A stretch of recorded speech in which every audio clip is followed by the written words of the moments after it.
कागश्रेष्ठा बको ध्यानम श्वान निद्रा तथैव स्व अल्पहारी ब्रह्मचर्य विद्यार्थी पंच लक्षणम। এই পাঁচটা লক্ষণ এগৰাকী বিদ্যাৰ্থীৰ থকাটো খুব প্ৰয়োজনীয়। যিগৰাকী বিদ্যাৰ্থীৰ এই পাঁচটা লক্ষণ থাকে তেওঁ জীৱনত সফল হ'বই, তেওঁ জীৱনত বহু দূৰলৈ আগবাঢ়ি যাবই। প্ৰথমতে কোৱা হৈছে কাগশ্ৰেষ্ঠা, অৰ্থাৎ কাউৰীৰ দৰে বুদ্ধি হ'ব লাগিব। আমি সৰুতে কাউৰীৰ এটা কাহিনী, এটা সাধু কথা পঢ়ি আহিছোঁ যে এটা কাউৰী যেতিয়া পিয়াহ লাগিছিল, সি পানীৰ সন্ধানত যেতিয়া আকাশত উৰি ফুৰিছিল, সি উৰি উৰি উৰি বহু সময়ৰ পাছত এটা পাত্ৰত কিছু পানী দেখা পালে। পাত্ৰটোত পানী দেখি সি তললৈ নামি আহিল। তললৈ নামি আহি সি ঠোঁটেৰে যেতিয়া পাত্ৰটোৰ পৰা পানী খাবলৈ চেষ্টা কৰিলে, তেতিয়া তাৰ ঠোঁটেৰে সেই পাত্ৰটোৰ পানীকণ ঢুকি পোৱা নাছিল। বাৰে বাৰে চেষ্টা কৰাৰ পাছতো সি সেই পাত্ৰটোত থকা পানীখিনি খাবলৈ সক্ষম হোৱা নাছিল। তাৰ পাছতে কাউৰীটোৱে মনতে এটা বুদ্ধি পাঙিলে যে মই এই পাত্ৰটোৰ পানীখিনি খাবলৈ হ'লে এই পানীখিনি য'ত আছে তাৰ পৰা অলপ ওপৰলৈ উঠাব লাগিব। আৰু ওপৰলৈ উঠালে কেনেকৈ? ওচৰতে থকা শিলবোৰ আনি সেই পাত্ৰটোৰ ঠোঁটেৰে এটা এটাকৈ জমা কৰাত তলত শিলবোৰ থাকিলে ওপৰলৈ পানীখিনি উঠি আহিল। তাৰ পাছত কাউৰীটোৱে পানী খাই নিজৰ পিয়াহ গুচাই উৰি গুচি গ'ল। গতিকে আমাৰ জীৱনতো তেনেকৈ বিভিন্ন সময়ত বিভিন্ন সুযোগ আহিব পাৰে, কিন্তু সেই সুযোগ আহোঁতে আমাৰ দেখাত সেইটো বহুত কঠিন যেন লাগিব পাৰে, অসম্ভৱ যেন অনুভৱ হ'ব পাৰে। আমি কাউৰীৰ দৰেই বুদ্ধি পাঙি হ'লেও নিজৰ মস্তিষ্ক ব্যৱহাৰ কৰি, নিজৰ বুদ্ধিমতা ব্যৱহাৰ কৰি আমি সেই সুযোগ গ্ৰহণ কৰিব পাৰিব লাগিব। কাউৰীটোৱে এই পানীখিনি মোৰ ঠোঁটেৰে ঢুকি নাপায় বুলি তাৰ পৰা উৰি গৈ অন্য ঠাইত পানী বিচাৰিব পাৰিলেহেঁতেন, কিন্তু কাউৰীটোৱে সেইটো কৰা নাই। কাউৰীটোৱে যেতিয়া সন্মুখত সুযোগ দেখিছে, সুবিধা দেখিছে, সি নিজৰ মস্তিষ্কৰ ব্যৱহাৰ কৰি, নিজৰ বুদ্ধিমত্তাৰ ব্যৱহাৰ কৰি হ'লেও সেই পানীখিনি খাই তৃপ্তিৰে উৰি গুচি গ'ল। গতিকে আমাৰ বিদ্যাৰ্থীসকলৰো, আমাৰ মানুহৰ জীৱনতো সিমানখিনি বুদ্ধিমত্তাৰ প্ৰয়োজনীয়তা আছে। তাৰ পাছতে কোৱা হৈছে বকো ধ্যানম, অৰ্থাৎ বগলীৰ দৰে বুদ্ধি থাকিব লাগিব, বগলীৰ দৰে ধ্যান থাকিব লাগিব। এটা বগলী আমি যেতিয়া মাছৰ সন্ধানত থাকে আমি নিশ্চয়কৈ লক্ষ্য কৰিছোঁ। বগলীটোৱে এটা ঠেঙৰ ওপৰত থিয় হৈ কিমান এক মনে, এক ধ্যানে মাছৰ ফালে চাই থাকে। যেতিয়াই মাছটো বগলীটোৱে দেখে তেতিয়াই ঠোঁটেৰে মাছটো ধৰি তাক খাই পেলায়। সেই বগলীটোৱে যি এককেন্দ্ৰিক ধ্যান, সেই ধ্যানৰ কাৰণেহে পানীৰ মাজত থকা মাছটো ধৰি খাবলৈ সক্ষম হয়। কাৰণ পানীত মাছক ধৰাটো ইমান সহজ কথা নহয়।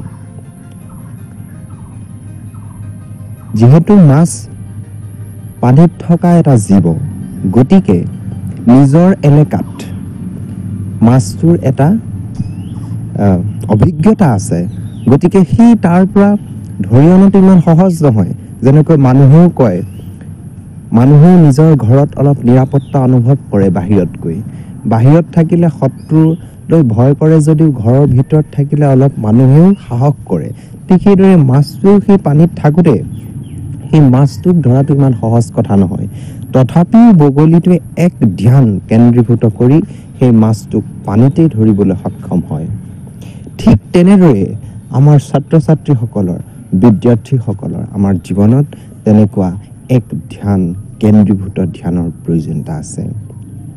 যিজনে যি লক্ষ্য মনত স্থিৰ কৰিছে সেই লক্ষ্যৰ প্ৰতি এককেন্দ্ৰিক ধ্যান হোৱাটোৰ প্ৰয়োজনীয়তা আছে। আমি মহাভাৰতৰ এটা আখ্যানেৰে সৈতে ইয়াক বুজিব পাৰোঁ। সেই সময়ৰে মহান অস্ত্ৰবিদ্যাৰ পাৰ্গত গুৰু দ্ৰোণাচাৰ্যৰ ওচৰত কৌৰৱ আৰু পাণ্ডৱে অস্ত্ৰবিদ্যা শিক্ষা গ্ৰহণ কৰিছিল। এদিনাখন গুৰু দ্ৰোণাচাৰ্যই সকলো ছাত্ৰ ছাত্ৰীকে শাৰী পতাই গছৰ এটা ডালত এটা কাঠৰ চৰাই ৰাখিলে আৰু সকলোকে দেখুৱাইছে যে তোমালোকে সেই গছৰ ডালত থকা চৰাইটো দেখিছানে? সকলোৱে উত্তৰ দিছে যে আমি দেখিছোঁ গুৰুদেৱ। তেতিয়া দ্ৰোণাচাৰ্যই কৈছে, সেই গছৰ ডালত থকা চৰাইটোৰ চকুত তোমালোকে কাঁড়েৰে ভেদ কৰিব লাগিব। তেতিয়া সকলো শিষ্যই হয় ভৰ দিছে, ঠিক আছে গুৰুদেৱ। তেতিয়া দ্ৰোণাচাৰ্যই এজন শিষ্যক আগবঢ়াই আনিছে, মাতি আনি কৈছে, তুমি সন্ধান কৰাহি। তেতিয়া এজন শিষ্যই সেই চৰাইটোলৈ চাই যেতিয়া কাঁড়পাত মাৰিবলৈ উদ্যত হৈছে, তেতিয়াই গুৰু দ্ৰোণাচাৰ্যই কৈছে, ৰ'বা, তুমি কাঁড় সন্ধান কৰিবা, কিন্তু তাৰ প্ৰাক মুহূৰ্তত তুমি মোক এটা প্ৰশ্নৰ উত্তৰ দিয়া। তেতিয়া শিষ্যই কৈছে, ঠিক আছে গুৰুদেৱ, সোধক, তুমি কি দেখিছা? তেতিয়া শিষ্যজনে কৈছে, মই আকাশখন দেখিছোঁ, আকাশত উৰি ফুৰা চৰাইবোৰ দেখিছোঁ, মই আপোনাক দেখিছোঁ, গছৰ ডালত থকা সেই চৰাইটোক দেখিছোঁ, চৰাইটোৰ চকুটো দেখিছোঁ। তেতিয়া গুৰু দ্ৰোণাচাৰ্যই ক'লে, তুমি কাঁড় সন্ধান কৰিব নালাগে, তুমি পিছুৱাই যোৱা। অন্য এজন শিষ্য তেওঁ মাতি আনি ক'লে, তুমি কি দেখিছা? সেইজনে ক'লে, মই মোৰ ধনুত থকা কাঁড়পাত দেখিছোঁ, মই আপোনাক দেখিছোঁ, মই চৰাইটোক দেখিছোঁ, যিজোপা গছত চৰাইটো বহি আছে সেই গছজোপাৰ ডালপাতবোৰ দেখিছোঁ। দ্ৰোণাচাৰ্যই ক'লে, ঠিক আছে, তুমি পিছুৱাই যোৱা। তেনেকৈ সকলো বিদ্যাৰ্থীক সোধোতেই তেনেকৈ বিভিন্ন বস্তু দেখাৰ কথা গুৰুক ক'লে, যে আমি আকাশখন দেখিছোঁ, আমি চৰাইটো দেখিছোঁ, আমি গছৰ ডালপাত দেখিছোঁ। অৱশেষত যেতিয়া অৰ্জুন আগবাঢ়ি আহিল, গুৰু দ্ৰোণাচাৰ্যই অৰ্জুনক সুধিছে, অৰ্জুন তুমি কি দেখিছা? অৰ্জুনে কৈছে, মই মাত্ৰ চৰাইটোৰ চকুটো দেখিছোঁ গুৰুদেৱ। তেতিয়াই মুখত এটা মিচিকীয়া হাঁহি মাৰি গুৰু দ্ৰোণাচাৰ্যই অৰ্জুনক ক'লে, অৰ্জুন, তোমাৰ কাঁড় সন্ধান কৰা। অৰ্জুনে যেতিয়া কাঁড়পাত চৰাইটোৰ চকুৰ ফালে পোনাই মাৰি পঠিয়ালে, তেতিয়া সেই কাঁড়ডালে চৰাইটোৰ চক্ষু ভেদ কৰিবলৈ সক্ষম হ'ল। গতিকে ইয়াৰ পৰা আমি কি বুজিব পাৰিছোঁ? গুৰু দ্ৰোণাচাৰ্যই ইমানখিনি শিষ্যক কিয় কাঁড়পাত মাৰিবলৈ নিদিলে? কাৰণ বাকী শিষ্যসকলৰ লক্ষ্যটো স্থিৰ নহয়। তেওঁলোকক যিটো লক্ষ্য দিয়া হৈছে, যিটো কেন্দ্ৰবিন্দু তেওঁলোকক নিৰ্ধাৰিত কৰি দিয়া হৈছে, সেই বিন্দুটোৰ প্ৰতি তেওঁলোক কেতিয়াও স্থিৰ লক্ষ্যৰে সেই বিন্দুটোৰ প্ৰতি তেওঁলোকে দৃষ্টি নিক্ষেপ কৰিব পৰা নাই। গতিকে তেওঁলোকৰ কাঁড়ে কেতিয়াও চৰাইটোৰ চক্ষু ভেদ কৰিব নোৱাৰে, কাৰণ তেওঁলোকে বাকী সকলোবিলাক দেখিছে। চৰাইটোৰ চকুটো দেখাৰ উপৰিও চৌপাশৰ সকলো বস্তু দেখিছে, মানে তেওঁলোকৰ ধ্যান কেতিয়াও এক হোৱা নাই। কিন্তু অৰ্জুনক যেতিয়া সেই প্ৰশ্ন সোধা হ'ল, অৰ্জুনে সেই নিজৰ লক্ষ্যটোৰ কথা যেতিয়া ক'লে, তেতিয়াই গুৰু দ্ৰোণাচাৰ্যই বুজি পালে যে অৰ্জুনে নিজৰ লক্ষ্য স্থিৰ কৰিব জানে, অৰ্জুনে নিজৰ ধ্যানক কেন্দ্ৰীভূত কৰিব জানে। অৰ্জুনে আন একো দেখা নাই, মাত্ৰ দেখিছে নিজৰ লক্ষ্য। গতিকে জীৱনত আমি যেতিয়া নিজৰ লক্ষ্য স্থিৰ কৰিম, তেতিয়া আমাৰ লক্ষ্যৰ প্ৰতি কেন্দ্ৰীভূত হ'ব লাগিব আমাৰ দৃষ্টি। বাকী সকলোবিলাক আমি আমাৰ জীৱনৰ পৰা দূৰ কৰিব লাগিব। আমি লক্ষ্যৰ প্ৰতি কেন্দ্ৰীভূত কৰিব লাগিব মন, মস্তিষ্ক, শৰীৰ সকলোখিনি। তেতিয়াহে আমি নিজৰ লক্ষ্যত উপনীত হ'ব পাৰোঁ, যিটোক আমি লেজাৰ শ্বাৰ্প ফ'কাছড বুলি ক'ব পাৰোঁ। আমি সৰুতে পূজাত বহুত ল'ৰা ছোৱালীয়ে, সৰু সৰু ল'ৰা ছোৱালীয়ে বন্দুক কিনে, লেজাৰ লাইট লগা বন্দুক কিনে। সেই লেজাৰ লাইটটো যেতিয়া মাৰি দিয়ে, তেতিয়া যিটো স্থানত সেই লাইটটো মানে পৰেগৈ ৰঙাকৈ এটা বিন্দু হৈ থাকে। সেই বিন্দুটোতে যেতিয়া বন্দুকটো গুলিটো মাৰি পঠিয়াই সেই বিন্দুটোতে হিট কৰে, মানে সেই বিন্দুটোতে গুলিটো লাগেগৈ। গতিকে সেই তেনেধৰণৰ লেজাৰ শ্বাৰ্প ফ'কাছ লাগিব, যে তেতিয়া আমি অকল সেই লেজাৰ লাইটটোহে দেখোঁ, অন্য একো নেদেখোঁ, কাৰণ সেইটো আনতকৈ বেলেগকৈ জিলিকি আছে, ৰঙা হৈ জিলিকি আছে।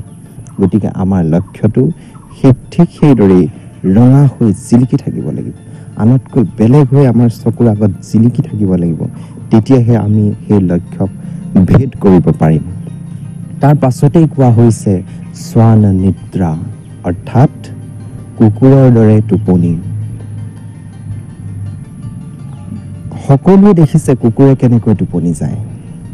কুকুৰ যেতিয়া টোপনি যায়, সৰুকৈ গছৰ সৰু এখিলা পাতো যদি মাটিত পৰে বা শুকান পাত এখিলা যদিও বতাহত লৰে, তেতিয়াও কুকুৰে নিজৰ কাণখন দাঙি এনেকৈ সাৰ পাই চায়। গতিকে ইমান সজাগ হৈ কুকুৰ টোপনি যায়। বিদ্যাৰ্থীও সিমান সজাগ হ'ব লাগিব। বিদ্যাৰ্থীৰ টোপনিও তেনেকুৱা হ'ব লাগিব। শুলে ক'ব নোৱাৰাকৈ শুয়ে থাকিব নালাগিব। দিনে ৰাতিয়ে এলাহ ভাৱ জাগ্ৰত কৰি কেৱল বিচনাখনত পৰি থকাটোৱেই ছাত্ৰ ছাত্ৰীৰ উদ্দেশ্য হ'ব নোৱাৰে। ছাত্ৰ ছাত্ৰীয়ে ৰাতিৰ সপোনতো নিজৰ লক্ষ্যক দেখিব লাগিব। ছাত্ৰ ছাত্ৰীৰ সন্মুখত নিজৰ লক্ষ্যটো স্থিৰ হৈ থাকিব লাগিব।